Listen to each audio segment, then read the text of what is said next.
forbidden fruit.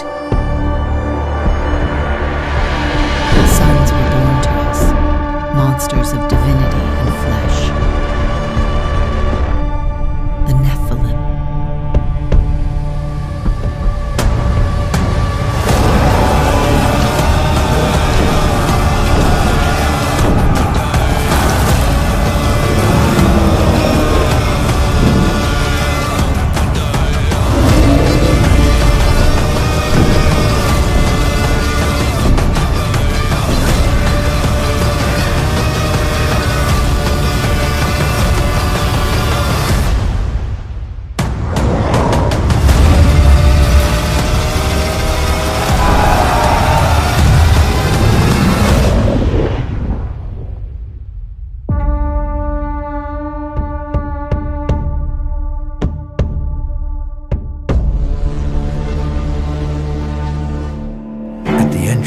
They knocked on gates reinforced with rough metal and mammoth bone.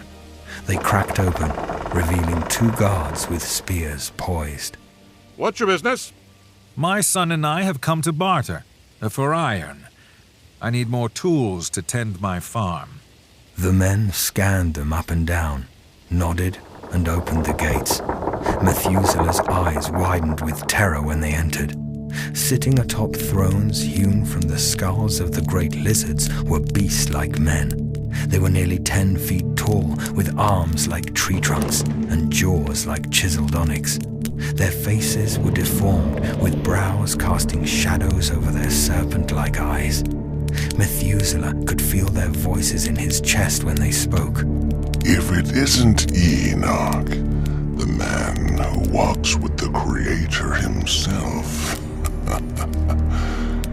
what brings you to our domain? We need iron. Our tools have worn, and you have taken all the iron in the region. What will you give me in exchange? So formal. Why not stay a while with us, Enoch? You could tell us some of your famous tales about the Elohim. We have wine and women aplenty. I can ship 1/3 of my next harvest in exchange for your iron. The summer has made the ground rough. Good tools will break the earth much quicker. What's to stop us from just taking your farm, Enoch? We've consumed other farms within our borders. How about we give your little plot of land a look? That'd be unwise. Easy there, Enoch. You forget who you're talking to. The creature gripped the shaft of his spear with his monstrous paws. Murder was in his eyes.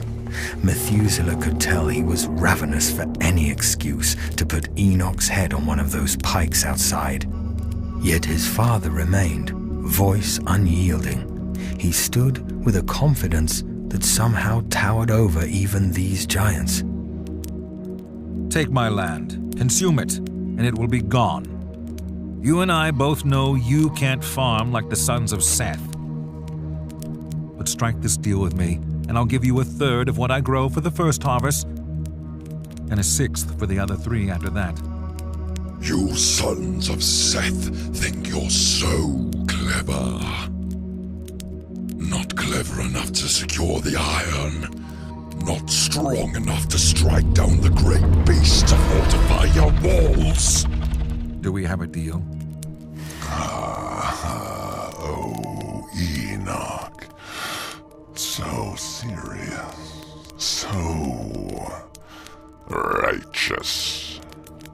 You may be favored by the Creator, but tell me, do you bleed like the other sons of Seth we've cut open? One stood from his throne, feet shaking the earth with each step as he strode toward Enoch. His nostrils flared like a bull's. Methuselah could have sworn he saw smoke smoldering out with each breath. Enoch remained perfectly still, chin up, and pointed toward the giant. Methuselah tried not to shake, drawing strength from his father's resolve. The beast stood only a few feet away, blocking out the light from the fire. There was a long, unsettling pause. Methuselah's throat clenched, keeping the breath from exiting his lungs. His father was still. The man's hulking frame leaned forward. He bore his teeth like a wolf and spoke.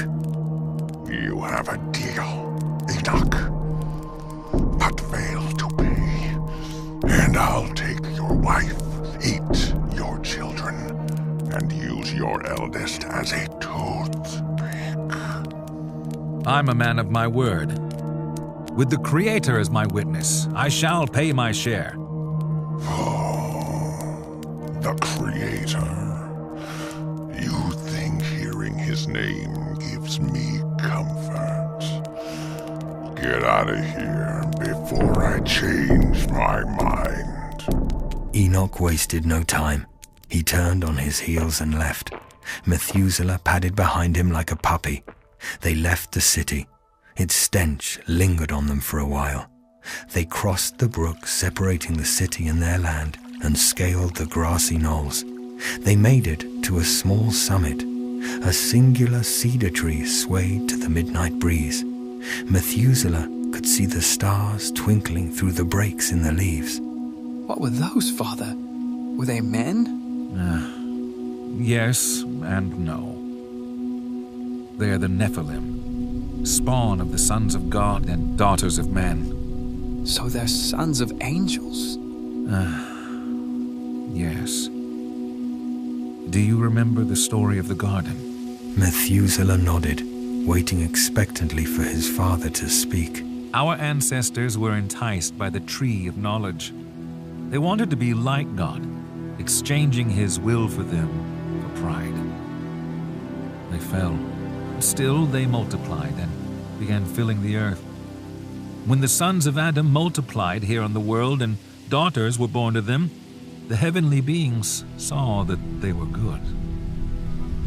Just as Adam and Eve took the fruit of the tree, the divine beings took the daughters of men. What came from them were the Nephilim, neither human nor divine, creatures born from lust and pride. So now they just rule this land like gods? They are chiefs in this land, but not gods. They think they're gods. They think their strength makes them divine. But there's only one God. He has made us in his image. We are his appointed stewards of the world. The Nephilim know this and hate us all the more for it.